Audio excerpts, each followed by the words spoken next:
Good morning. I am Marcia Hebert, Dean of the School of Computer Science, SES, and I welcome you to this session of this year's INTERSECT conference. Now, we are here to talk about healthcare. So let me tell you a little bit about the school and its role in shaping the new fields of healthcare. Throughout its history, since the earliest days of computing at CMU in the 50s, through the founding of the first school of computer science, SES has been defined by the broad view of computer science that was originally proposed by our founders. This means research ranging from foundational research in algorithm and systems to machine learning, language technologies, AI, robotics, and to human-machine interaction linking to psychology, social sciences, design. This also means research ranging from addressing the most basic research on fundamental scientific questions all the way to prototypes and systems that matter in real-world applications. Following this long tradition, we are taking the very same inclusive approach to transforming healthcare through computational methods, in particular with AI and machine learning. Starting with addressing fundamental questions, such as solving the great computational challenges of omics-based techniques, for which the machine learning and computational biology departments are world leaders. Acquiring and analyzing massive amounts of data is central to progress in healthcare, from bedside analytics to large train analysis. There, we are developing completely new families of sensors that enable non-invasive continuous acquisition of data, for example, enabling imaging of deep tissue using natural light. We are helping making better operational use of massive amounts of data collected at the bedside of acute care patients. For example, showing how to identify 90% of artifacts alerts that do not reflect changes of health status of a patient. We are creating new opportunities for understanding changes and major outcomes through combinations of mobile computing, real-time sensors, and continuous connectivity. We are developing techniques for identifying and forecasting trends in data more rapidly than ever before, in particular enabling responses in ways that were never possible before. Perhaps more importantly, we are trying to develop ways to deliver healthcare to those who have less access to conventional resources, and by those who have less training, thus democratizing the delivery of state-of-the-art healthcare using, in particular, AI and robotics. So these are just a few examples of how we are working toward shaping the field of artificial intelligence and healthcare. And to discuss this field further, I invite our first panel, led by Madhu Pawar, the Global Managing Director of Sales Analytics and Solutions at Google, to get started. Thank you.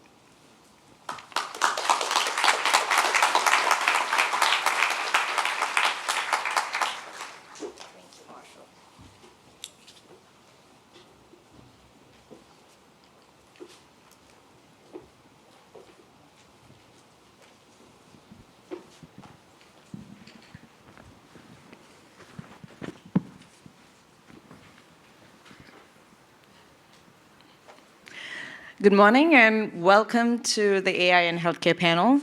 My esteemed panelists, thank you for being here and being up here on stage. As you all know by now, with that wonderful keynote, Steve, thank you, that was very inspiring. Arguably, healthcare is one of the biggest sectors where AI can drive impact. I'm going to offer that as an opening hypothesis. And this impact can not only be in terms of cost of healthcare.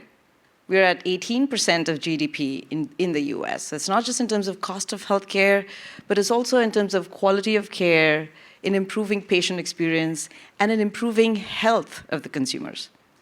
So a lot of things to be excited about. I want to welcome the panel over here. It's an illustrious panel of foursome who are serial innovators, are leading thought partners here in the sector.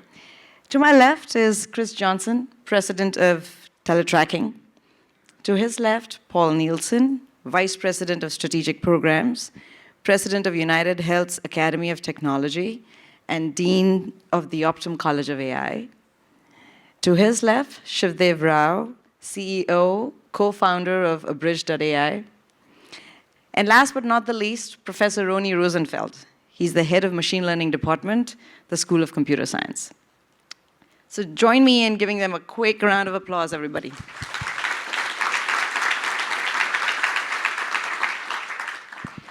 So panelists, I'd like for you to start off this discussion with sharing a little bit about the work you've done and how it relates to AI in healthcare.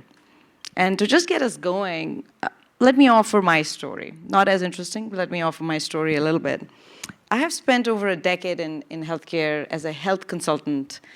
And in that capacity, I had the privilege of working with some of the biggest institutions in the US and helping them think about how to better use AI, how to better use big data in solving problems like reimbursement accuracy, in solving problems like better understanding of their populations, in helping them really think through how they should be digitizing their patient journeys.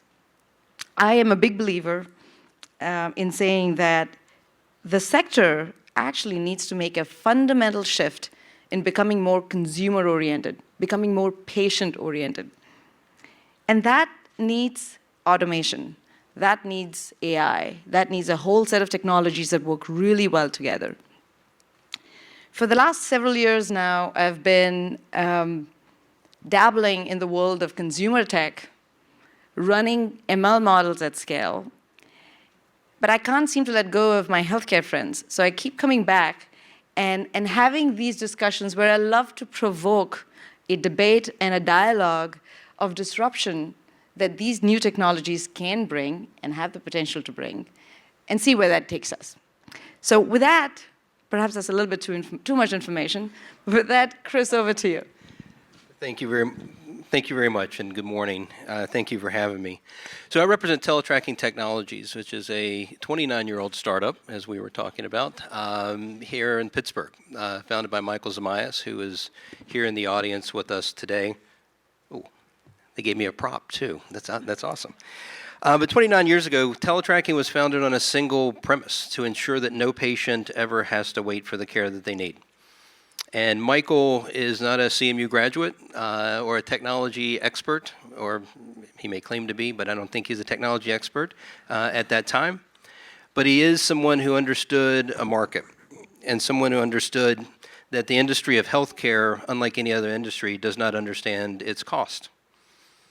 And the industry of healthcare is, as you mentioned, a number there. It's rapidly approaching 20% of the gross domestic product of the United States. And it's an industry where every other industry has shown marked increases in productivity over the last decade. Healthcare has not. And with that combination, something had to happen. It is simply not sustainable. And so 29 years ago, we endeavored to make an impact in healthcare, in an area that is probably not as shiny of an object as many people see out there, but healthcare operations. The aspects and the small gears that turn healthcare around. And so we endeavored and went down the path of creating visibility to a blind system, into what's happening with beds, patients, assets, and staff. And the picture behind me is a reflection of that. This shows 24 hours in a hospital at Royal Wolverhampton in the UK, and every meaningful interaction between patient and staff. Now, that is a culmination of 1.36 years of productive activity, but once our system is in place and our activities and the work that we partner with, that 1.36 years turns into 2, and it turns into 2.2. And that's pretty significant in an industry that is suffering from a lack of people coming into that industry. So over time, and that reflection of that picture there, in that 29 years, Teletracking has created a few data wonks out there, and I think there's a few of you I ran into in the hallway, has created the largest and most comprehensive repository of healthcare operations data available in the world. And so that is the fuel that we see when it comes to AI and the application of analytics to turn the tide of a $8 trillion business, which is healthcare globally, $4 trillion in the US, and turn the tide of productivity and save lives. So thank you. Thank you, Chris. Paul? Thank you. Hi, and thank you everybody for being here, and thank you for having me here.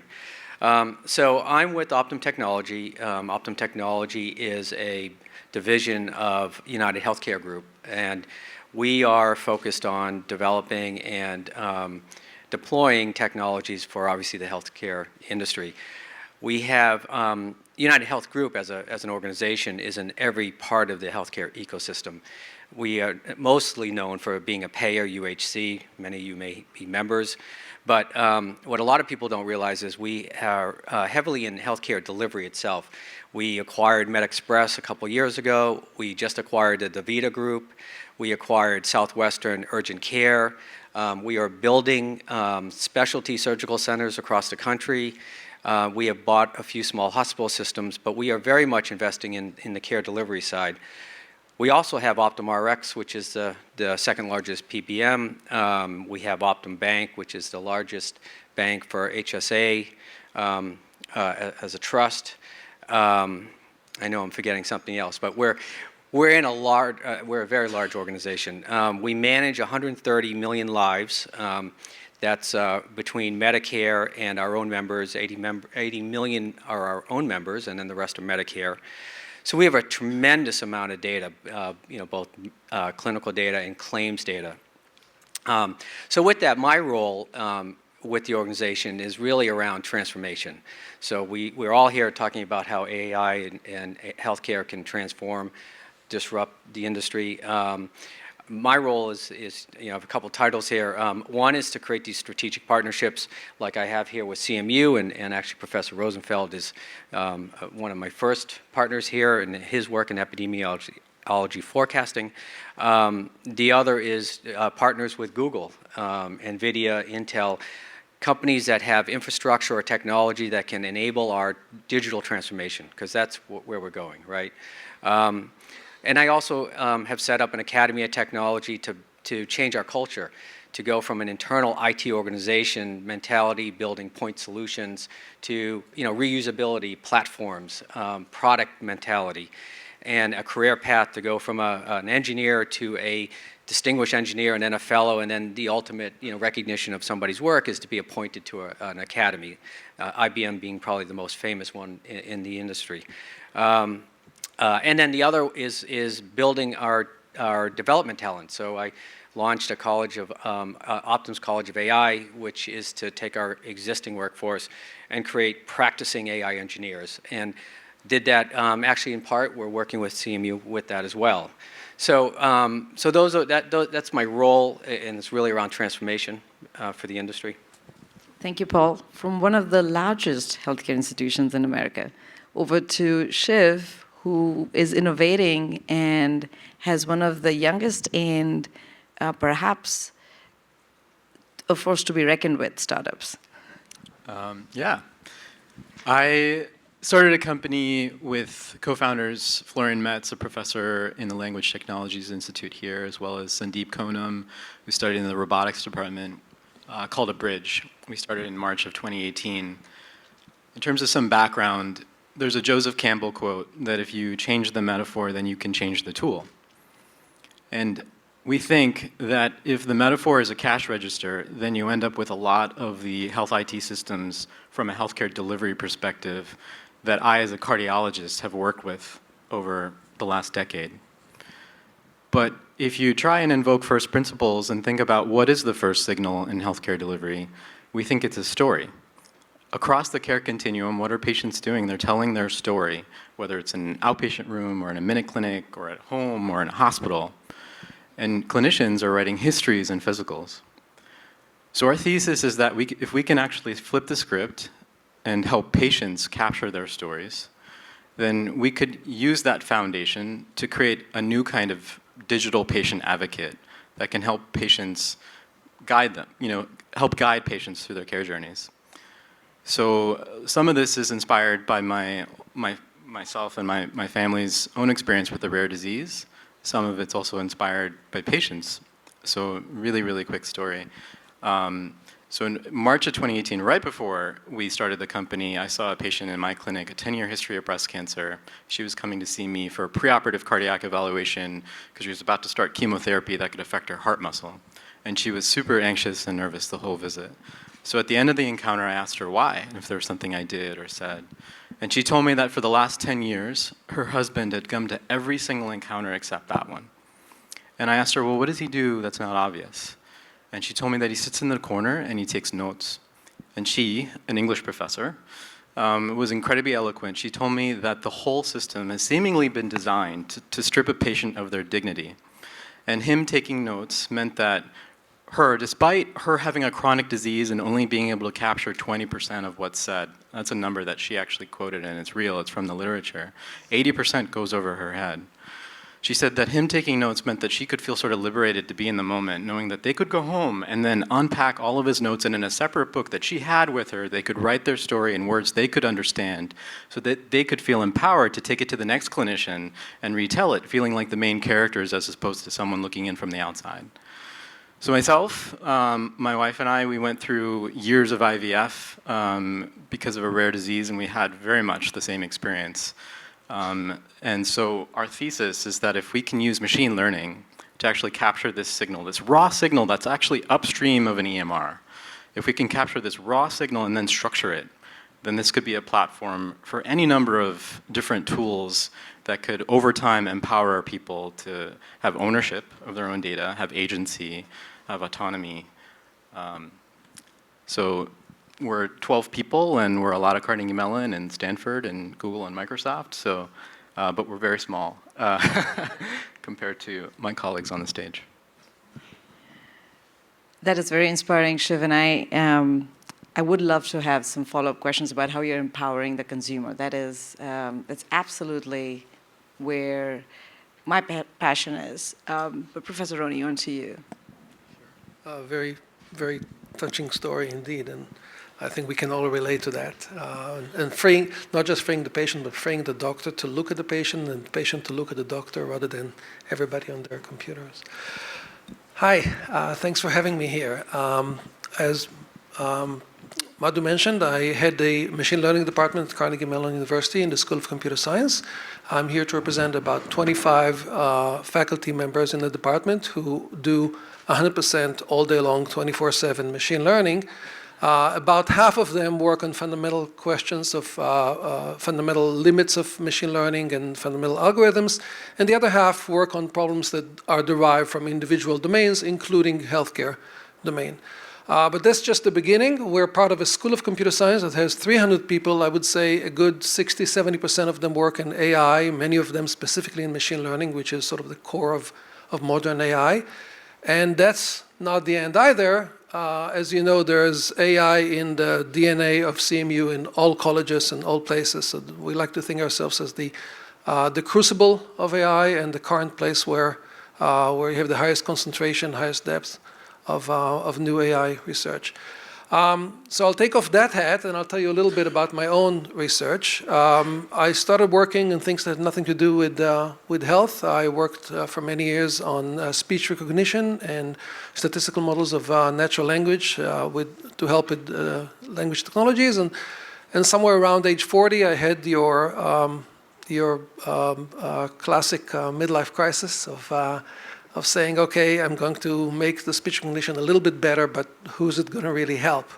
And decided I wanted to look for something that I could see the impact much more clearly, and looked a little outside our doors into developing countries. So I spent some time studying how to use the technology we already developed, speech and language technologies, to help in the developing world. Well, I cannot duplicate money, I cannot create food or water out of nothing, but I can create information out of nothing, right? Information is something that you can replicate and disseminate at almost no cost if you do it right. And information is very much in great shortage in the developing world, specifically healthcare information. So we identified access to health information as something that we could potentially contribute to, and it was already accepted as a well-known significant challenge in healthcare delivery in developing world. So our first project was in Pakistan, working with low-literate community health workers who got training, and you mentioned 20%. These young women are plucked from their villages and taken to a central training place for 2 to 3 weeks they're giving training by the government, they go back to the villages, they're given a set of books with all the information they've gotten. Follow-up studies show that they don't remember half of it, and nobody uses the books because it's an oral society, it's not a literate society. Of the 40 that we studied, only one remembered where the books were a year later. So this is just not part of the culture. So the question is, how do you deal with retention of critical medical information of the frontline healthcare workers? And we did that through cell phones and allowing them to query the system and ask for basic information, ask for refresh in privacy, which is another issue. People don't like to admit that they don't remember things. So there was one example. I'll mention one other example project. In Guinea, at the height of the Ebola crisis, we worked with WHO to deliver the basic messages. They have like nine basic messages that we're trying to convey to people about what to do if you suspect someone has Ebola, what to do if someone died, what not to do, and so forth, and translated that into 11 local languages and had it disseminated through the same kind of cell phone system using a gamified approach. So this is sort of my first dabble with healthcare issues. More recently, I focused, as Paul mentioned, on epidemiology and public health. And in that regard, I think I represent sort of the smaller sibling in the crowd. As medicine and healthcare is this huge thing, and public health is this littler sibling that's less well known, but actually a much more economical sibling. You know, you put $1 into public health and you get far more back because it's prevention as opposed to treatment. So I started working on modeling epidemics and realized that nobody is doing forecasting of epidemics, and from everything we know about epidemics, I believe that it could be done. So we started doing that about 6-7 years ago, and the sort of inspiration is, of course, weather forecasting. So weather forecasting didn't always exist, and people didn't always think it was possible to forecast weather. Weather forecasting is about 130 years old in the US, and it really came into its own in the 50s and 60s, and it took 3 things to happen in parallel for it to become really commercially viable and impactful. One is the collection of data that required international collaboration, international agreements among countries that don't always get along with each other, but everybody had to agree to collect data, so we have a grid all over the world that continuously collects and transmits data. The second thing that needs to happen is, of course, the science of understanding weather systems and how they evolve. And the third one is the computing power. One of the first uses of supercomputers in the 60s was for weather forecasting. And these 3 things sort of developed in parallel over the 60s and 70s and 80s, and there's been constant improvement in our abilities in forecasting a variety of weather phenomena. And I would like to see the same thing happening with epidemics. We have a lot of work to do in collecting the data. In fact, let me correct that. The data is there.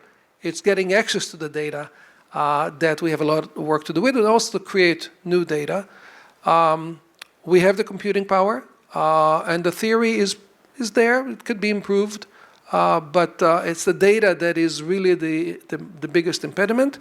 Over the last 5 or 6 years, CDC has been running these sort of public challenges, the competitions for forecasting influenza.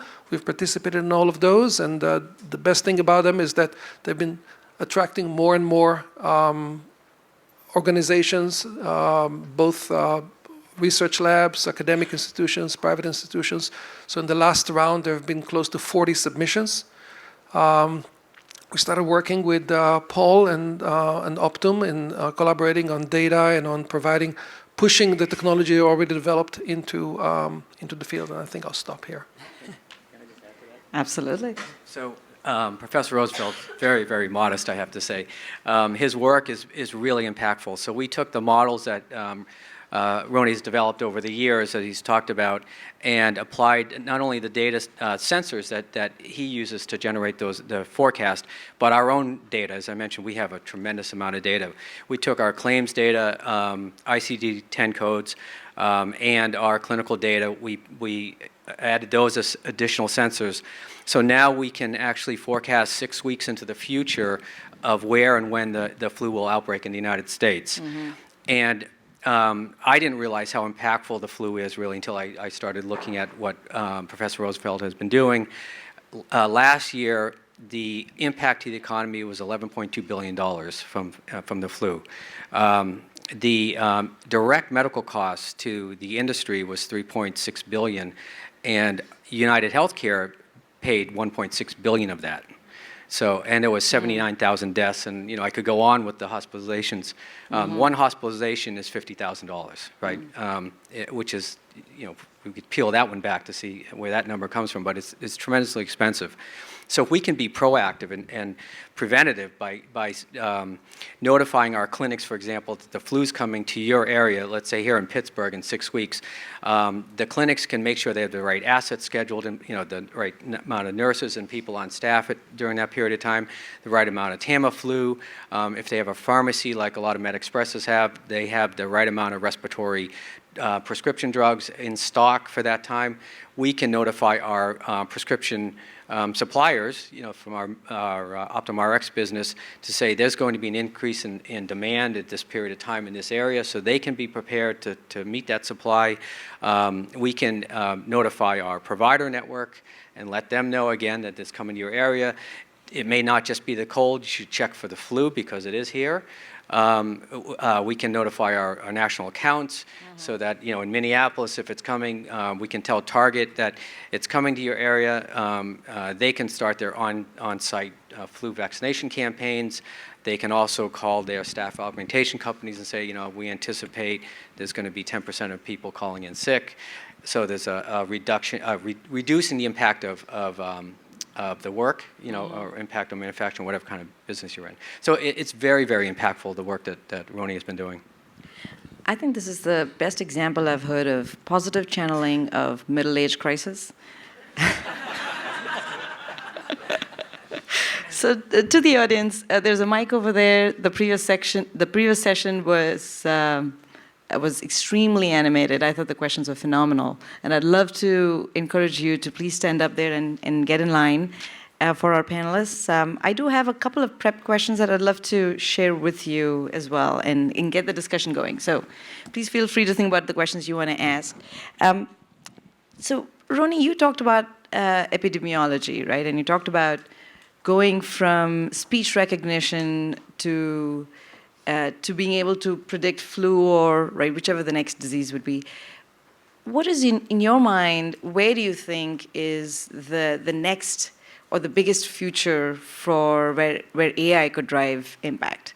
What would you say? I know you're not a betting kind of man, but. So, I'm in forecasting, so I know better than to make any forecasts, right? Seriously, if you look at historical record in predicting technology, our track record is miserable, right? We are very, very bad as a society in knowing what will be the next thing. However, let me tell you what are the things that excite me the most. I mean, everything that was mentioned here, I think, is up and coming. It's going to happen. It's going to have a huge impact. There are a few things that are like common themes. First one is situational awareness. I don't know how many of you know about the thalidomide debacle of the 50s. How many years did it take to find out the effect of thalidomide that pregnant women took on their children? Quite a few years. How long did it take us to notice the obesity epidemic? Years to decades. How long does it take us to detect the 2009 flu pandemic, the swine flu? That was in the order of several weeks to months. It depends on when you start counting. I think that's the past. I think we now have the technology to bring these sort of years and months and days, years and months and weeks to days and minutes, right? There's no reason we shouldn't be able to organize all of the world's health information in such a way that respects people's privacy and yet allows us to detect things much faster with much finer resolution of where they're happening, whether it's an infectious disease, or whether it's a trend in people's behavior, or whether it's something, some changes in availability of raw materials or different kinds of nutrition. Anything that used to take months and years to publish and gradually get the recognition of, we should be able to shorten that time. That does not require forecasting. So one of the things I learned about forecasting infectious diseases is that before you forecast, you need to nowcast. You need to know what's happening right now. Again, giving the example from weather forecasting, in weather forecasting, it's not a problem. Once you stick the thermometer there, you know the temperature, right? In epidemiology and in health in general, it's not feasible right now to know. Nobody really knows how many people have the flu in Pittsburgh this week. And nobody's going to know that anytime soon, because most people who have it many of them are not symptomatic. Most of those who are symptomatic don't go to the doctor. They're not part of the healthcare system. So it's a lot of latent information, and we can do a lot in extracting that latent information through the sensors that Paul was talking about, the different sort of proxy sources such as absenteeism in school and retail sales and Google queries and Wikipedia access and so forth. So let me just stop it here. Situational awareness is a huge item that's going to grow. A second common theme is behavior change. Behavior change is recognized as a really, really difficult problem that we haven't really solved. So many people know that smoking is not good for them, or that overeating is not good for them, or that not exercising is not good for them. But from knowing that to change the behavior is really, really hard. There's something about the human psyche that is resistant to that. There is some success in behavior change. It's not in public health. It's in advertising, how to get people to buy things. And we know what's that based on. That's based on emotions and about the point of sales, about getting them at the right time. With the advent of mobile computing and 24/7 connectivity, and the fact that we all carry these devices with us that can either serve as our coaches or channel a real life coach from somewhere else, we have the opportunity to study behavior change. What does it take to change people's behavior? At what point do you have to hit them with what message, and how are you going to make them feel so that they will not like the cigarette, so that they will not do what they later would regret doing. So I think there's a huge potential for behavior change, which is a really, really difficult problem. So I'll stop here. There's two things cut across. Thank you. Well, we have many questions. Why don't we go with the first one, please? A book is coming out from two NYU professors on AI, and they say that the problems in AI is that it can't detect the concepts of space, time, and causality, and that they use multivariate regression analysis. How is CMU addressing that?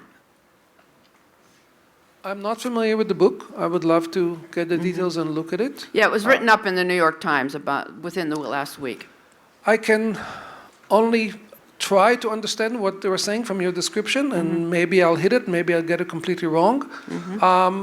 The core of the success of machine learning in recent years has been massive correlation detection.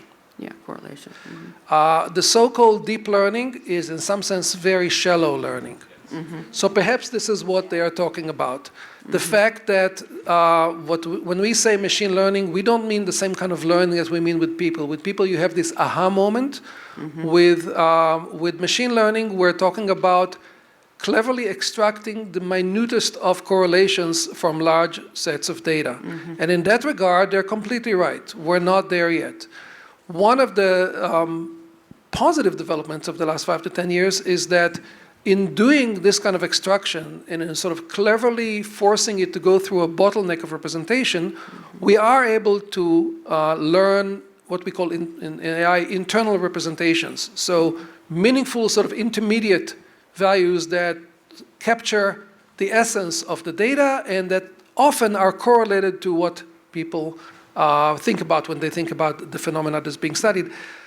There's no guarantee that that would happen, and it is very much often the case that the best systems in terms of performance, in terms of prediction and classification, are the systems that are most inscrutable to us. They don't think like us, if you like to say it that way, which means they make different kinds of mistakes, and which is not all bad. It's actually not all bad to have a different kind of intelligence coexisting with us because we can complement each other's values. And so this brings me to the other point I decided to give up on, but since you asked the question, I think there is actually a very exciting theme of synergy between human intelligence and artificial intelligence. And in that regard, what they said is not a bug, it's a feature, right? Machines think differently, if you want to call it think. Machines are good at different things. In some things, they're much better than people. In some things, they're not as good as people. And one of the, I think, most exciting things that's going to happen in the next 10 years, if I'm allowed a forecast, is we're going to try to start figuring out what is the best way to position their kind of intelligence next to ours so that it's not threatening us, it's liberating us. So if you think about the Industrial Revolution, liberated people from heavy muscle work, allowed them to move into office work, which is maybe not that liberating. But the AI can do the second stage of liberating us from the menial cognitive jobs, and who knows what we'll move into. Maybe we'll move into the more creative part of the job. Hopefully. So it's not all bad. No, I agree with that. I think especially in the healthcare world, there's a lot of, I say, hyperbole around AI in healthcare, particularly around how, well, machines can be smarter than doctors, machines can beat doctors when it comes to diagnosis. Reality is, what's really going to happen in the near term, perhaps in the medium and the long term, is that these are going to be cognitive augmentation of what the physicians do in their decision making. And so it really is, the point you just made really resonates with me about human intelligence and machine intelligence working together. So ultimately, the outcome for the patient is much better than it is today. Sure. Just to add to that, I think that's very well said, because at the end of the day, healthcare is a people business. It's about people and it's about humans. And liberating time for caregivers, particularly in a national labor market that is decreasing, right? The number of caregivers required, we're at a deficit. Doctors are telling their children not to go into healthcare because of the burnout that's associated with it and the difficulty there. And I think the promise of AI hasn't quite reached over the hype cycle yet as it relates to that, but those problems that you're addressing are very real as it relates to labor productivity and healthcare globally. Hello, thank you for this distinguished panel. My name is Margaret Bacco, and I am an advanced nursing practice in critical care nursing since 1977. I'm board chair of a nonprofit called Unity Through Creativity, and I'm a classically trained artist. And when it comes to cardiology, we do know that music and art plays a significant place in the psychology of wellness and healing. I would like to coin the phrase away from healthcare and say it's a medical industry, because what we're not seeing is healthcare in our medical industry. And I am going to encourage this distinguished panel to look very seriously at the physics of music, at the physics of color, and how it impacts emotions and the genetic expression towards wellness. We know the placebo effect, we know the research. The University of Florida Shands Medical Center has an arts and medicine program, an integrated arts medicine program. You talk about storytelling. Columbia University has an integrated program in bringing all the artists, all theater, arts. This is psychology of wellness. And if you couple this with AI, you can address the burnout. You can address some of the stories, some of the helplessness of the patients. And in terms of staffing, we know from a nursing perspective that there's never been enough staff, that the medical industry reserves its monies away from labor, impact of labor. We need more people in the industry, but cyclically, it has disappeared. Every 10 years, we see a purging. So what I'm saying is that the human behavioral changes that we're very interested in health would be very seriously coupled with the humanities.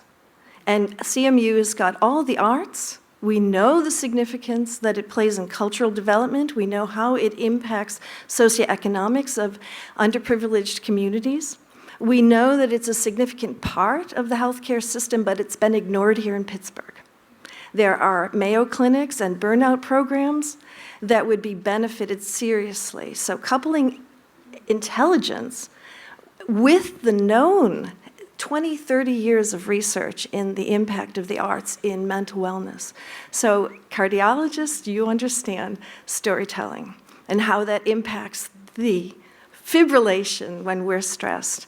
So if you bring in the humanities, you can bring in the healing component, and the doctors would be prevented. There's a lot of research out there, a lot of research in the humanities and healthcare. So that's my point. So if there's any impact there, do you have any comments? Thank you. Shiv, I think your point in the genesis of storytelling actually works really well with that. And so that was very inspiring. Thank you. Yeah. Come on. Hi, thank you for being here. My name is Keor Rao, and I'm a student at CMU across the street at Heinz.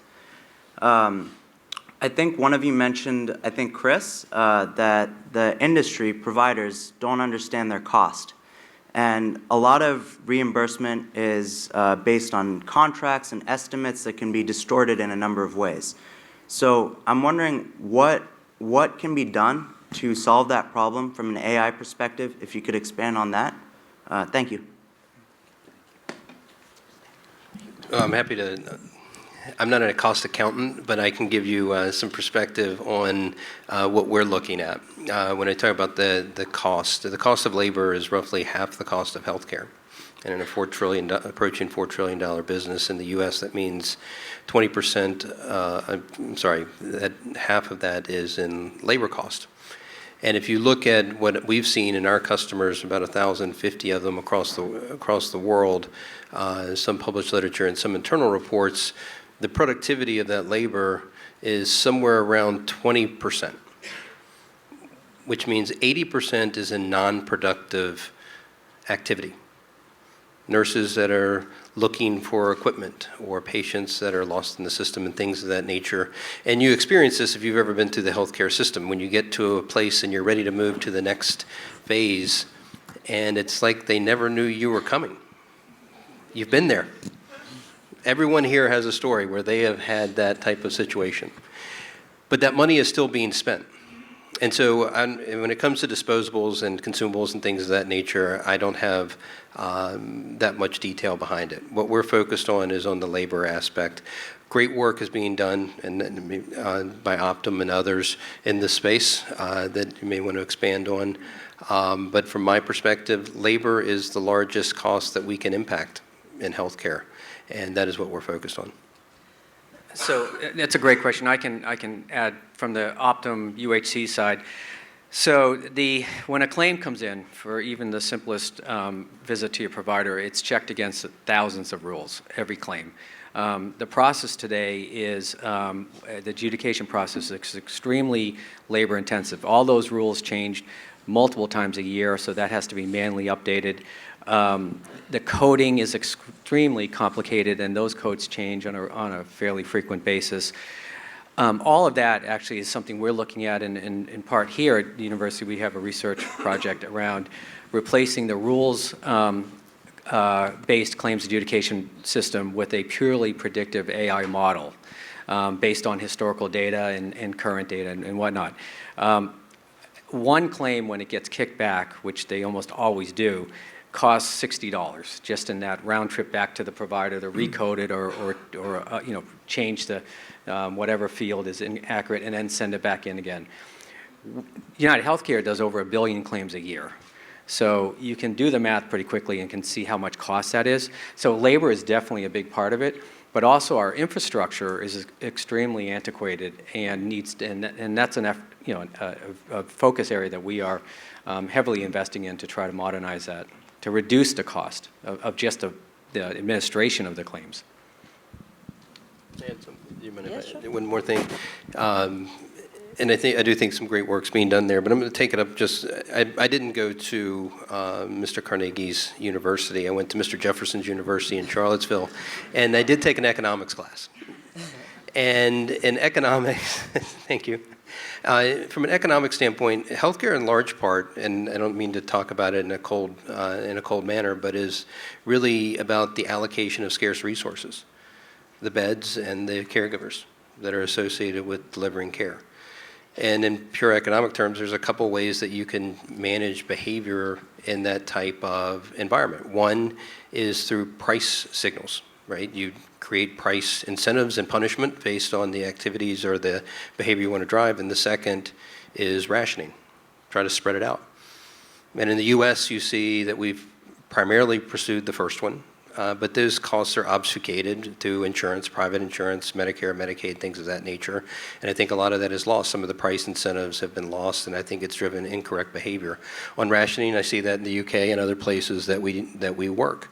And there you find incredibly long wait times for life-altering procedures. And so the answer is somewhere between those. But across all of those, and I'm sorry to keep coming back to the productivity, but it's a real problem. But how do you make those scarce resources less scarce? Remove the wasted action, wasted motion. And this is where AI and the work that people like Optum and Teletracking and others are doing is looking at how do you remove that and make those scarce resources more available and remove the waste. If I may, I think one point that I'd like to add over here, in addition to what Paul, you and Chris said, is perhaps controversial, but if we think of going to the hospital or going to your doctor as a failure, and if we go upstream, today we are able to do that much more so than before. So what do I mean? By that I mean that if we actually fundamentally think about improving the health of the individuals and the consumers, how do we make the behaviors change? We know that simply writing the calories that are associated with that simple burger that you're going to have doesn't necessarily get people to eat fewer of those burgers. We do know that just having a picture of how the lung suffers when you smoke on the packet doesn't actually really drive immediate behavior change. But what we can do much more now through AI is figure out what are the various ways that different nudges work differently for different consumers. How do we get them to, Steve had a very compelling point earlier, how do we get them to not think of health as an app, but think of it as something that is throughout how they live their lifestyle? And I think we have a lot more ability to be able to figure out, we have a lot more data, we have a lot more ways by which we can influence consumers to change their behavior and be healthy. So that, yes, when they do end up in, with a healthcare provider, there is a lot that AI can do there to as well improve the efficiency of the system. But I also think we can go upstream and improve consumer health. We had a point earlier about how we can think about bringing the humanities in. I don't think any of that is possible without being able to power it with data, without being able to power it through AI. Go on. Good morning. My name's Ben McLaren. I work at Carnegie Mellon developing a cognitive tutor for teaching modern biology. I have two very closely related questions. You can pick which one you want to answer or try and answer both. The first is Lee Hood's company, Aravale, that was attempting to bring precision medicine beyond 23andMe and companies like that and really start tracking some useful information to help be more proactive in delivering healthcare. Unfortunately, Aravale failed.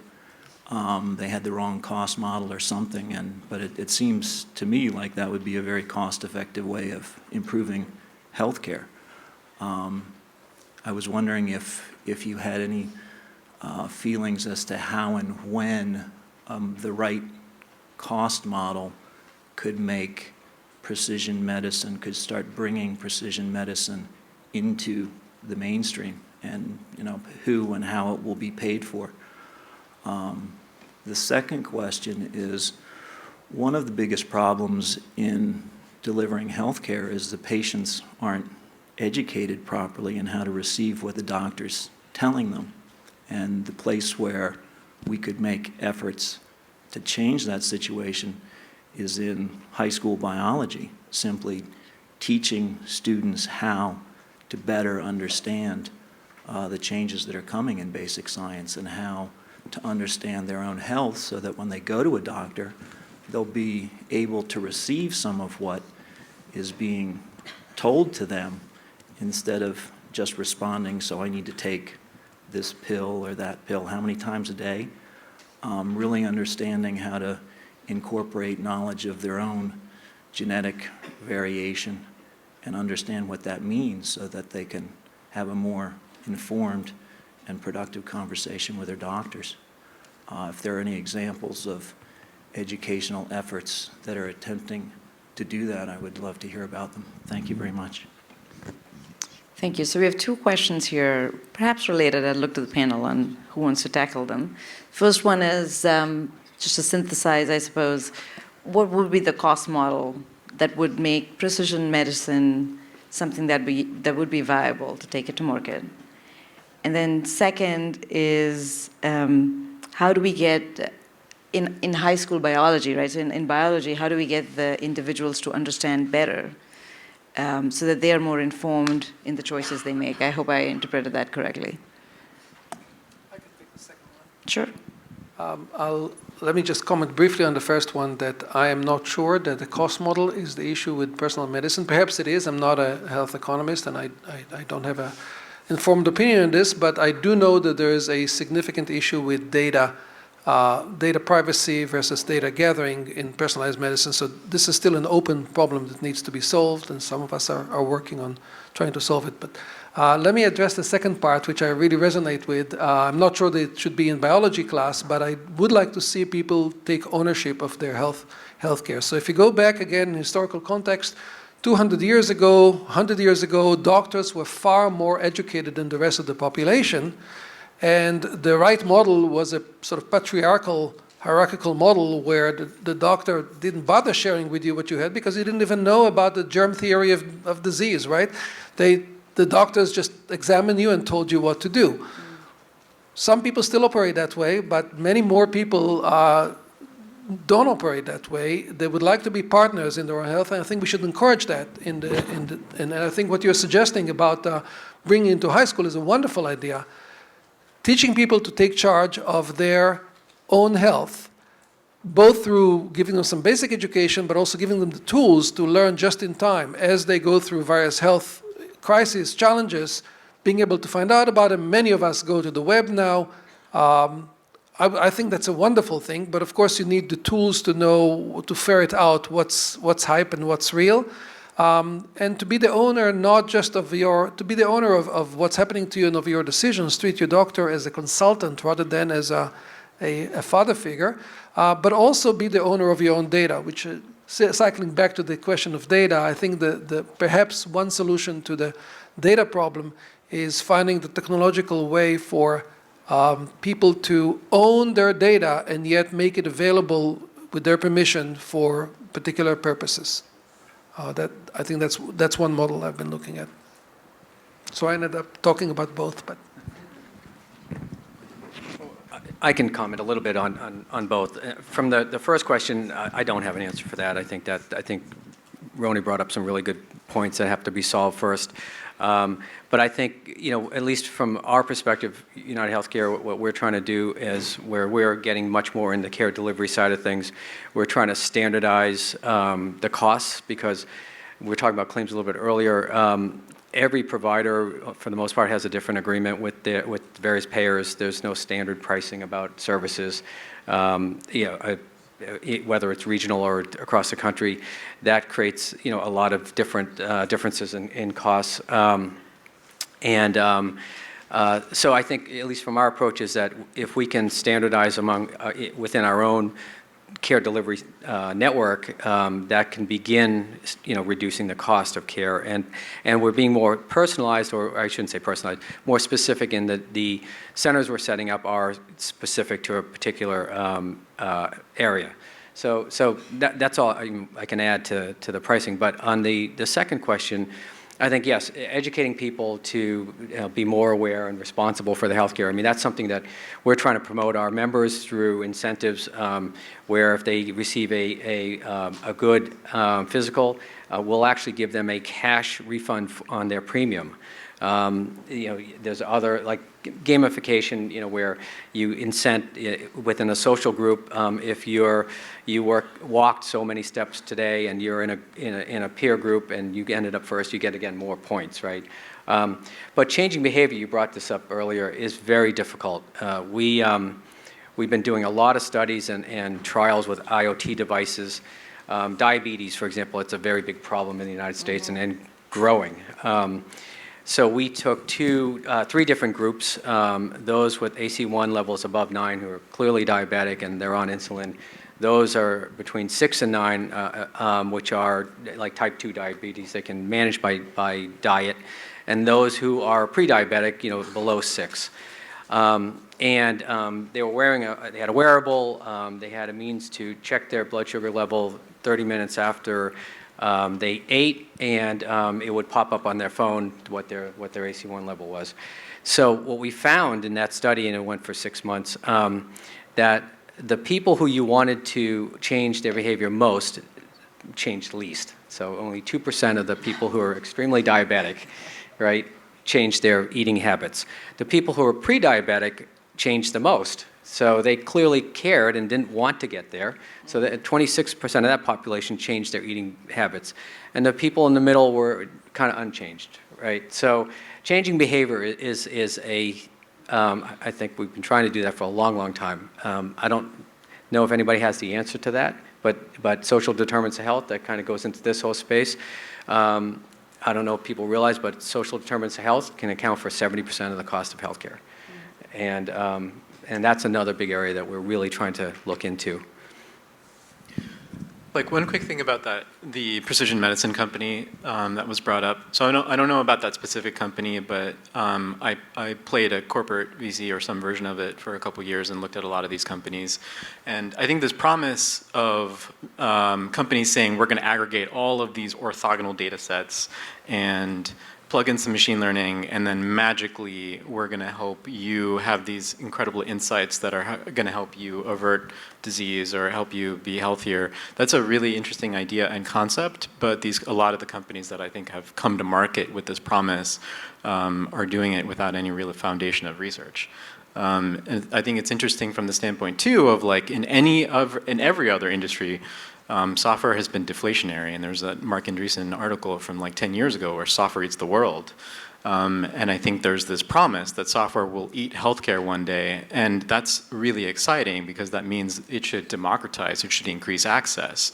But has it done that yet? It's done the opposite for the last 10 years. Software has only made things more expensive. So no matter how good the machine learning is, if it's not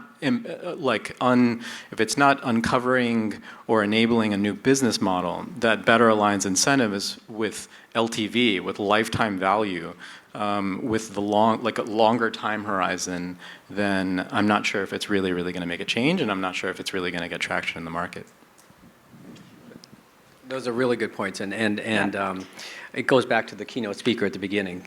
We've engineered a society, I think, that we as humans aren't really well adapted for, and our engineering is far outpacing our evolution, and there's no quick answer to that one. But getting back to the second question there as well, just last point, and you're in this space. We're creating virtual assistants that you can sit in your kitchen and talk to Alexa and say, I've been diagnosed with this. What does that mean? Or how should I, make sure that I'm adhering to my prescription, right? Whatever that may be. So we are creating those, and they're on mobile apps and other things to try to bring information to our members, in the most convenient possible way, and also in terms that they can understand. I know you've been waiting for a while, so go ahead. I'll try to be quick. Hi, Peter Johnson. I'm fortunate enough to have graduated from Tepper, so I get invites to these great types of events. All of you in your own way, I'll generalize, but you're trying to optimize some kind of health delivery system. And I'm thinking about that in AI. I'm wondering, a few key things are your access to data. So what data are you able to feed into the system, get access to more data, more sensors. We're talking healthcare though, so what policies are in place to restrict what you can and can't get access to?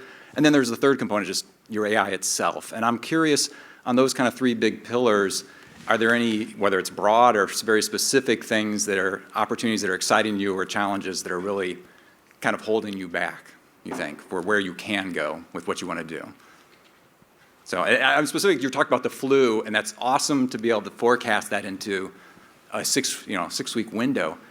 Are you able to collect additional data to know what types of search terms are being used in Google, what schools specifically, or the demographics of the students that are starting to show up absent, to pinpoint and better optimize what you're delivering and understand what's driving those different causes and effects and impacts.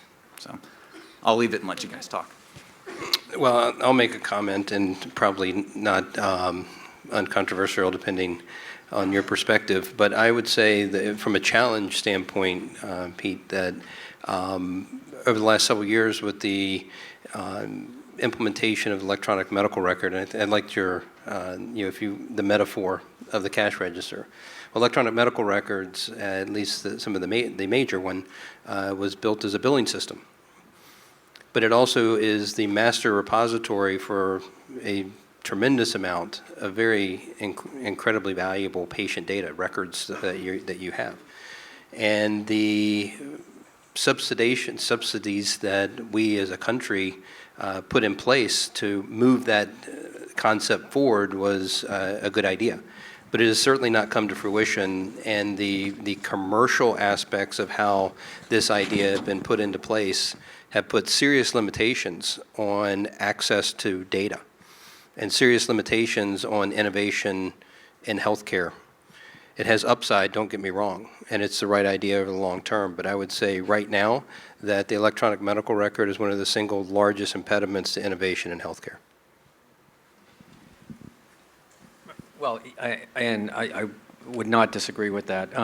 And you talked about IHR records as well, and the goal is where we can own our IHR record or have it, and then we can authorize whoever to use it. I think we're starting to move that direction. We certainly are extremely regulated in the U.S., so there's that that we have to work through as well. I was going to mention, in England, we're involved in a project, Genomics England, where you can do this in a single payer system where you can't be denied care.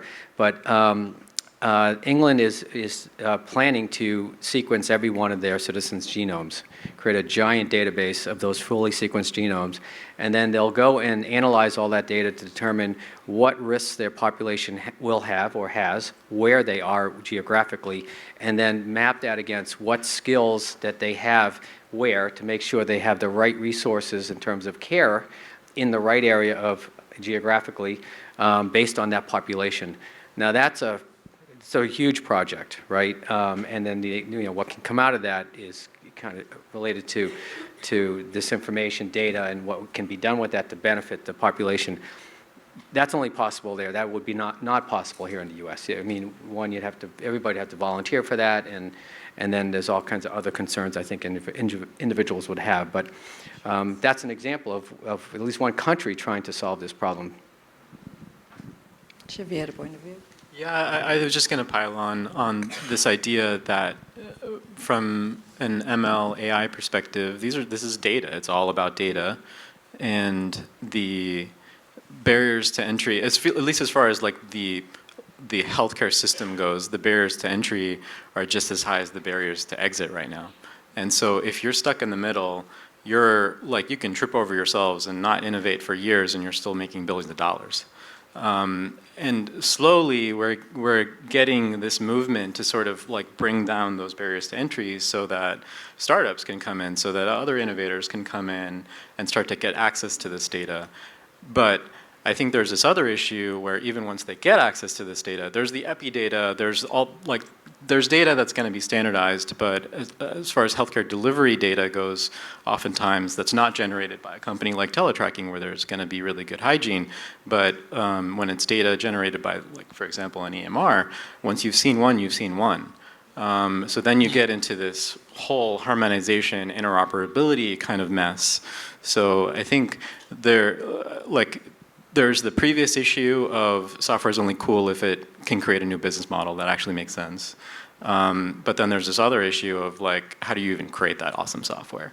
And I think all of us, everybody in the ecosystem, has to be thinking about both issues as they work. Thank you. Hi, my name's Derek Chen, undergrad from Tepper. Just had my 25-year reunion. Great question previous, because it kind of sets up my question about data and EMRs. The work I do is trying to get data out of old EMRs. You know, Paul, United Healthcare probably has dozens and dozens and dozens of different EMRs. So the challenge, yes, is getting that data out, and as Shiv just said, just trying to understand. Totally sets you up. Yeah, just trying to understand each EMR, right? There's only so many ways to store EMR data, but ultimately you have to learn how to get that data out. So what is the answer? How, you know, and then Professor Rosenfeld mentioned like the patients should own their data, right? What is the answer? Health level 7 is a great concept, but I'm not sure a CCD document is necessarily helpful or usable, or, you know, as you say, a barrier to entry in trying to solve a problem. Just looking at that, it looks like, you know, the matrix to me. So how do we solve this problem of making the data useful and meaningful, not just for analytics, but for patients themselves? Thank you. Maybe I'll get us started, and then I think you can chime in. So, you know, I do think that this is a big problem.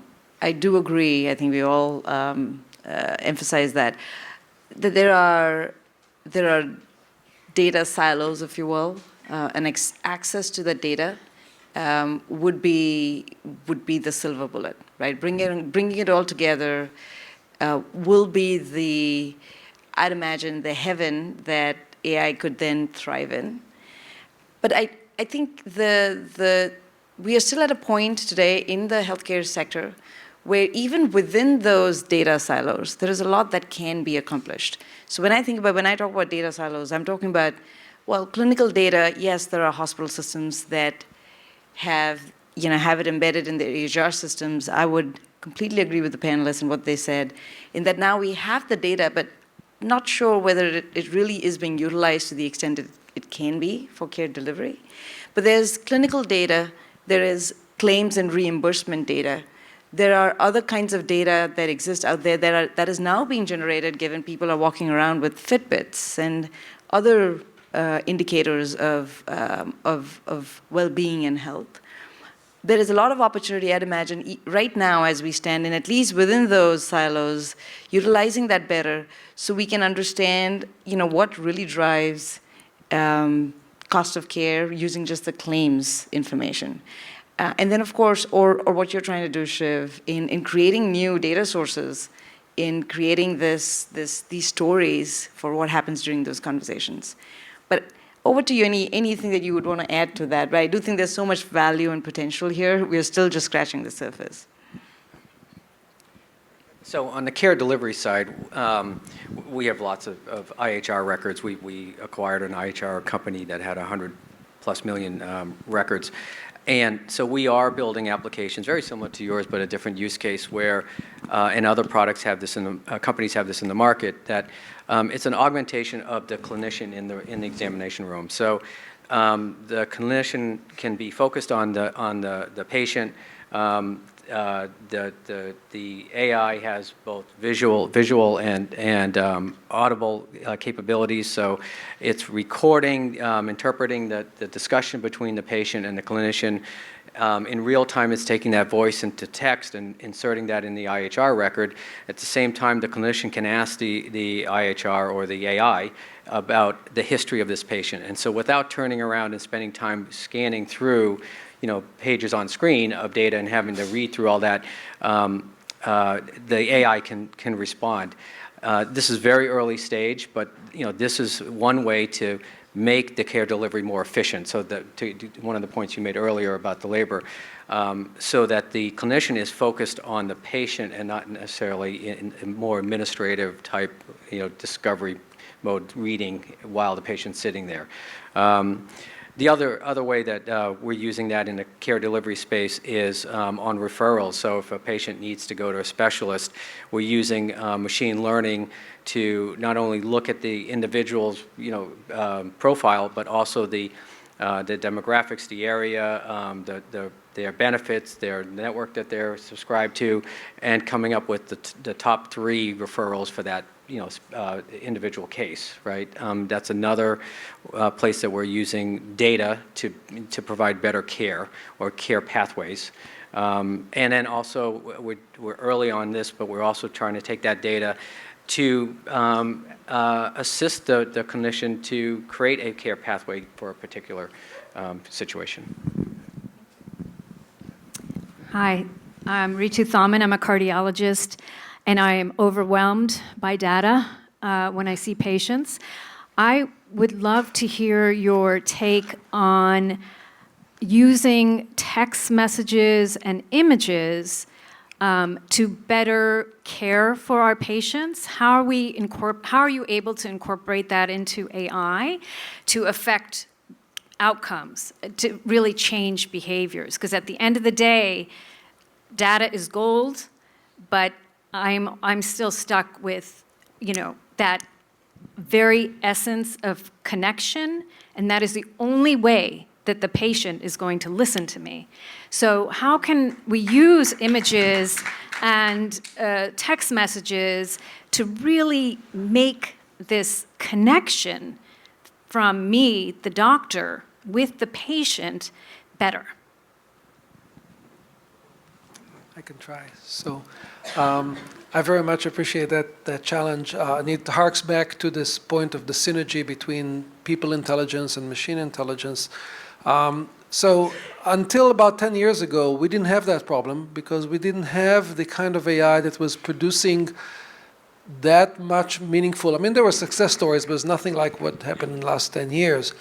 I think we're in some sense victims of our own success in that there is so much capability now that was created over the last 10 to 15 years that we're pushed into the next stage in the challenge, which is now that you have all this capability, how do you interface it to people? What's the best way to give it to people to not overwhelm their abilities, to let them do what they do best? One of our departments in the School of Computer Science is called the Human-Computer Interaction Institute. And they, as Marshall Dean mentioned earlier, they deal with psychology and social science and design as well. But a large number of their faculty also deal with AI now, because AI has become a social human challenge, which if you go back to the AI work that we used to do at Carnegie Mellon in the 70s and 80s and 90s, it was not. It was a separate thing that the geeks did. But the geeks have been so successful now that it's now become a real human problem, which is why HCI has come to work on it. So I think this is one of the areas. I don't have a magic solution for you, but I'm saying that it's recognized as a natural progression of where we are now in how to deal with AI. We are at the AI-human interface, and it's a painful interface, and we're going to take time to work our way through it.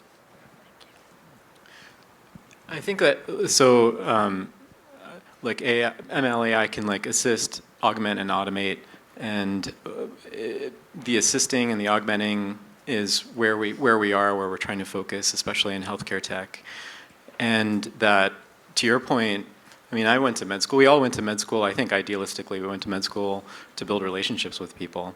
And this technology can help us build better relationships with people. There are a couple companies out there that I think are starting to show the way. So there are some really interesting companies in the communication space that are making it helping clinicians, for example, stay in touch, stay in the loop with their patients. And then there's this interesting company that has distribution that uses an entirely new data set again. It's phone images of wounds. And then they had enough of a training like corpus that they can do some like augmentation, like they can kind of nudge the clinician towards thinking whether this is like a septic wound or not, like is this a healing wound, and help clinicians triage, like which text messages to get to first. So I think we're just starting to dip our toes in this new space where technology can really help us. Thank you. Yeah, she's leaving, but I would like to add just to that. I think the whole concept of big data and everything that we're talking about is very interesting, and it creates a lot of knowledge. And I can't remember, one of the gentlemen said earlier, if knowledge changed behavior, cardiologists wouldn't eat bacon cheeseburgers or smoke, and I've seen a few of them do that. How do you change behavior? It's actually interesting in our keynote speaker, I would refer to the eye slouch. How do we turn the eye slouch into something? I mean, I really do think that there is so much power in that mobile device, and with the advent and continuing evolution of 5G and other ubiquitous data connections and things of that nature, we have an ability to turn that from a negative into a positive. And I think that helps bring that. Big data drives behavior when it becomes little data that starts to connect to. That's very well said. Unfortunately, we just have time for one more question. Go on. My name is Stephanie Turnquist. I'm a strategy analyst with UPMC Health Plan within their strategic business development and consumer innovation area. My question is, with the shift to health insurance being more member-focused and really driving this member story comparatively to just managing claims, what areas do you see as being important for AI to consider as we hope that technology enhances these human relationships and connection and not replacing them completely? It's a terrific question. Paul, would you want to take a shot at it? Sure. So that's a great question. We are looking at the member in the center, right? So so we don't want to replace the physician or clinician. We want to assist them or create things to make them more efficient. So for members and their experience, we're creating, again, virtual assistants that a member can call or talk to in their Alexa or Google Home or whatever and get benefits information or information about their prescriptions and renewals, and make things very quick and easy for them to, basic things that in the past you get on a phone and you traverse one of these menus, and by the time you get to where you want to go, 5 minutes have gone by, and then you're on hold, right? And then you finally get a hold of a person for a very simple question, and it could be 15, 20 minutes. Those kind of things, lower the NPS score dramatically. So we're focused on virtual assistants where we can answer those member questions, those benefit questions quickly, right, and to increase the experience. And then I think UPMC has done a great job, as all my providers are UPMC, in that digital communication. So, I have my UPMC app. I can email my provider, ask a question, I get a response back, that day, which has been great. So I think that we're implementing that as well, because again, that's somebody asked that question about how do we use text or email. So that's happening, and that improves the experience of the member, but still puts the physician, creates that relationship, actually more personal relationship between you and your provider by having a more available path to communicate with that person than you're setting up an appointment and then coming into the office and having your 30-minute visit, right? I was going to say, so our investors have been awesome for us. They've, their thesis from an investment perspective is that trust is the new network effect, and that big technology companies have created this trust gap that startups can step into and build really valuable companies from. And I think when I think about payers, certainly not anyone around here, but sometimes I think there could be a trust issue. And if trust is some combination of reliability, credibility, and transparency, the low-hanging fruit to me seems to be transparency. And what I've seen in my own experience in the health system, we've done some pretty awesome stuff over the last couple of years, like for example, open notes, and now there will be this mandate for patients to be able to have access to some of their payer data, their things that are going through their health plan, and that's really, really great. And I think that stuff, we can't do enough of that, because I think it's one thing to sort of give people a view into their data, and it's a whole other thing to say, you not only have a view, you own this data. You can download it. It's actually your data. And I haven't seen too many kind of large companies actually make that step.